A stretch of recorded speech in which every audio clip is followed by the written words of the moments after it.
Kenapa Kuba masih komunis? Sejarah seru dan fakta unik.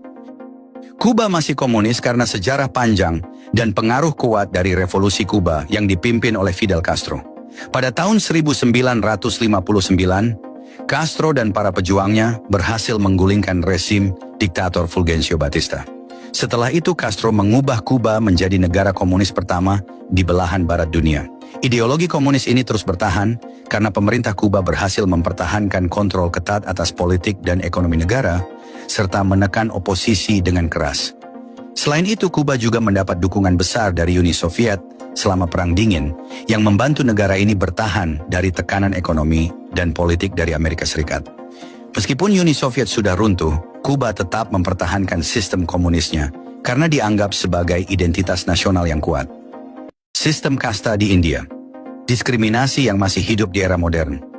Sistem kasta di India meskipun sudah ada sejak ribuan tahun lalu, masih menjadi topik panas yang bikin banyak orang geleng-geleng kepala. Di era modern ini, diskriminasi berdasarkan kasta masih hidup dan berdenyut di berbagai aspek kehidupan. Dari pendidikan hingga pekerjaan, banyak orang dari kasta rendah yang harus berjuang ekstra keras hanya untuk mendapatkan kesempatan yang sama. Meskipun pemerintah sudah menerapkan berbagai kebijakan afirmatif, kenyataannya di lapangan seringkali berbeda. Di sisi lain, ada juga yang berpendapat bahwa sistem kasta sudah mulai memudar, terutama di kota-kota besar. Generasi muda yang lebih terbuka dan terhubung dengan dunia luar mulai menolak norma-norma kuno ini. Namun di pedesaan dan daerah terpencil, diskriminasi kasta masih sangat kental.